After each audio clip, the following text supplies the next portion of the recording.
안녕하세요. 김태훈의 현명한 투자자 방송 시작하겠습니다. 오늘은 HMM에 대해서 다시 좀 말씀드리겠는데요. 이 HMM 인수전이 하림에서 HMM에 대해서 6조 4천억을 써내면서 이제 우선협상 대상자로 선정되고 하면서 이 딜은 이제 끝났구나. 그래서 이제 하림이 HMM을 인수할 수 있겠다라고 생각했는데 이게 좀 복잡해지기 시작했습니다. 일단 이 HMM은 우리나라 1위의 국적 해운사입니다. 그리고 이 회사는 지금 현재 재작년까지만 해도 엄청나게 흑자를 냈었고, 작년처럼 이 업황이 불확실해질 때도 그래도 꾸준히 수익을 내는 그런 우리나라 1위의 해운사였죠. 그만큼 이 회사가 갖고 있는 위상이 굉장히 큽니다.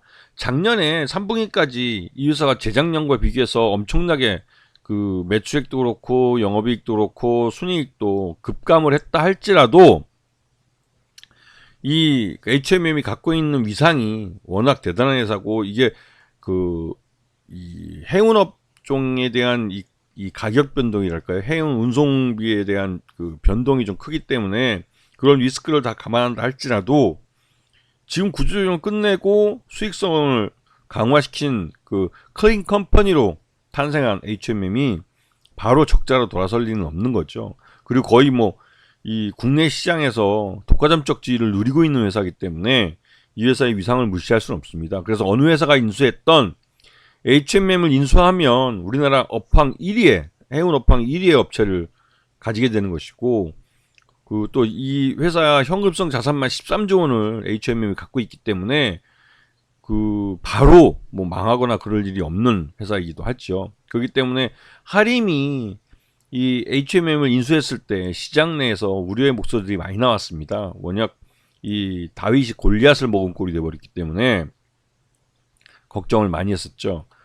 실제로 이 회사 HMM은 이 옛날 현대해상 현대상선이죠. 현대상선을 이 워크아웃하고 말 그대로 좀 클린 컴퍼니 만들기 위해서 산업은행하고 해운공사하고 해서 돈을 엄청나게 쏟아부었습니다. 거기가 여기 나온 것처럼 6조 8천억이나 공적 자금이 투입된 걸로 나와 있는데 이거보다는 더 많죠. 그래서 일부 이 연구체로 투자했던 분야 중에 일부는 주식으로 전환을 해서 이번에 HMM 지분을 이제 주식으로 전환해서 이거를 30몇 프로를 이제 팔겠다고, 이제 저쪽 하림에다가 매각하겠다고 나선 거죠.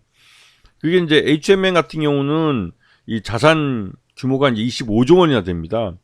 하림은 그룹 전체를 다 따져서 17조 원 정도 되는 거고요. 거기다가 현금성 자산은 HMM이 14조 원 정도의 현금성 자산을 갖고 있는데 반해서 하림은 1조 6천억밖에 되지 않죠. 그래서 6조 4천억이나 되는 인수자금을 어떻게 마련할 것인가. 그래서 JKL 파트너스라는 데 사모펀드랑 또 손을 잡고 또 유상증자도 계열사를 유상증자도 하고 해서 이 인수자금 6조 4천억을 마련하겠다고 나선 겁니다. 하지만 이 하림이 지금 벌려놓은 이 사업들이 많아요. 지금 보시게 되면 이 페노션이 현금 보유하고 있는 4,600억에다가 플러스 알파 자산을 팔겠다는 거죠.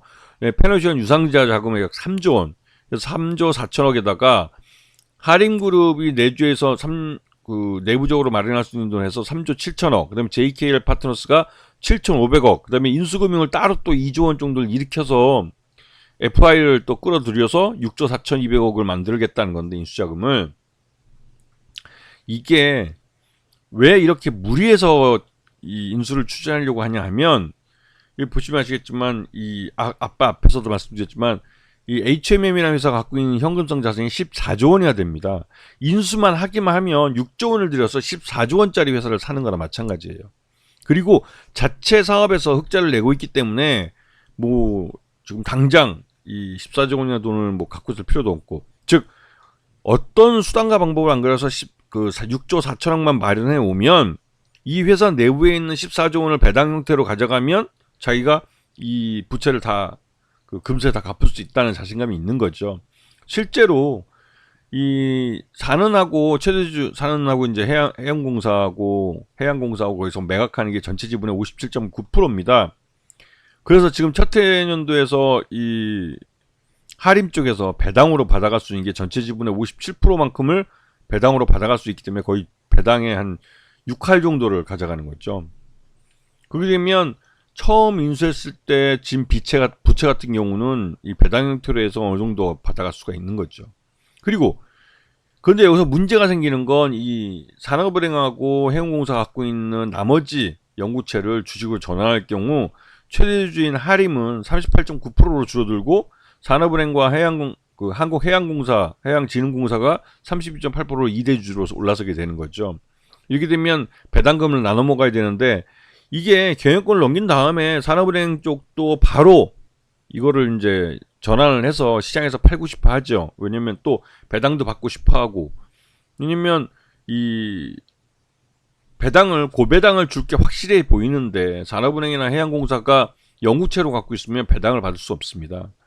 배당에 참여할 수 없기 때문에 그럴 바에야 그 주식으로 전환해서 배당을 받아가는 게 훨씬 더 이익이고, 그렇게 되면 이 하림은 거의 뭐 무자본 M&A를 하려다가 자칫하다가는 그 배당들을 별로 못 챙겨 먹고 이 배당 몫을 산업은행과 해양공사에게 나눠줘야 되기 때문에 말 그대로 그 지금 끌어온 부채에 대해서 자칫하다가는 승자의 저주에 걸릴 수도 있습니다.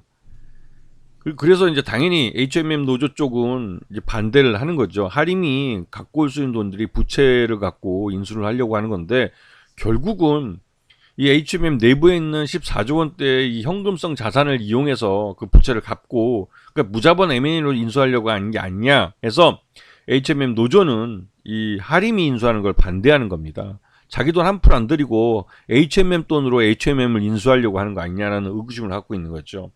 근데 이도 이럴 것이, 하림과 동원이 경쟁을 할 때 하림이 이 영구채에 대해서 조기에 전환하지 말고 한 3년 정도 유예를 둬서 자기가 경영권을 안정적으로 가져간 다음에 그 전환을 하고, 그 또 전환한 그 주식에 대해서 영구채에 자기들이 그 콜옵션을 행사할 수 있게, 즉 먼저 살 수 있게 그 조건 옵션을 달아달라라고 요구를 하고 있습니다, 산업은행에. 하지만 그때 동원 같은 경우 그런 조건 없이 그 6조 한 2천억 정도에 사겠다고 했으니까 그때는 산업은행이나 이 해운공사가 볼 때는 이 동원이 훨씬 더 메리트가 있는 제안이었죠.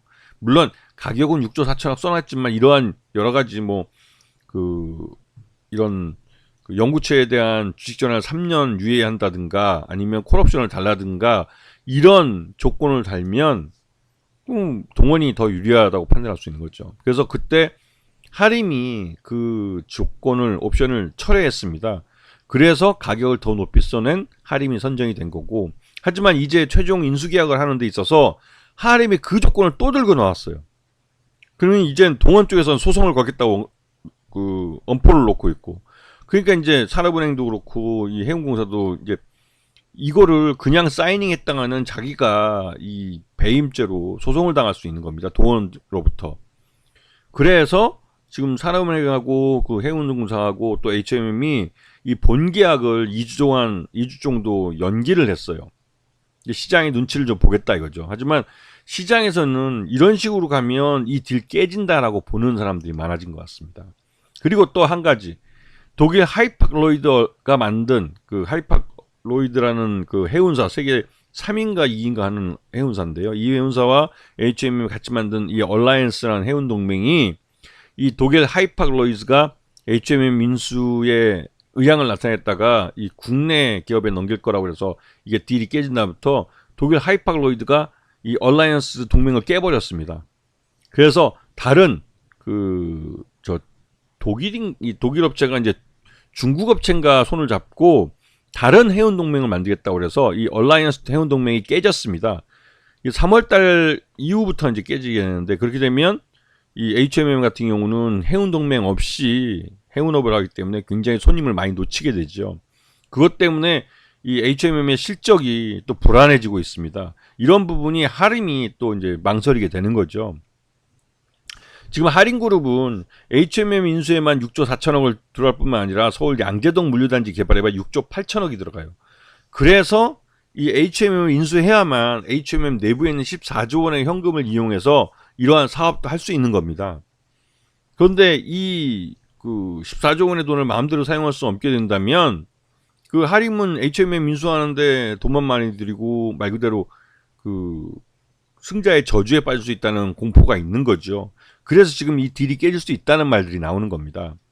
그래서 지금 HMM 같은 경우는 오히려 이 우선협상 선정이 되고 본계약을 치르는데 본계약이 2주 정도 연기되었다는 말이 나오면서 오히려 HMM 주가가 오르고 있어요.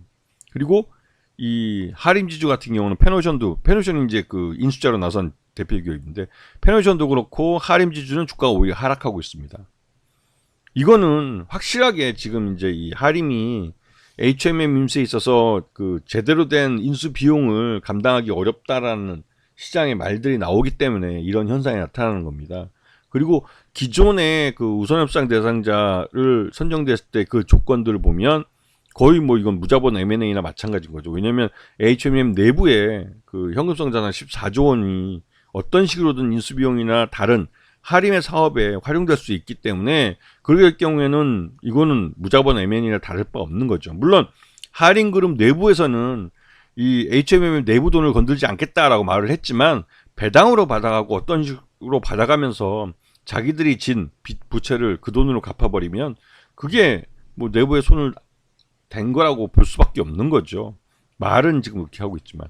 그래서 오히려 시장은 이 하림이 그 산업은행과의 본계약을 2주 정도 연기하는 것에 대해서 시장은 오히려 더 긍정적으로 평가한다고 볼 수가 있습니다. 그래서 이런 현상들을, 이런 나오는 얘기들을 그 시장 참여자들은 잘 체크를 하셔야 돼요. 특히 M&A 같이 이렇게 그 빅바디, 큰 대기업의 그 이 구조조정 과정에서 나타나는 이런 현상들은 그 회사에 상장되어 있는 회사의 주가에 굉장히 민감하게 반응하게 됩니다.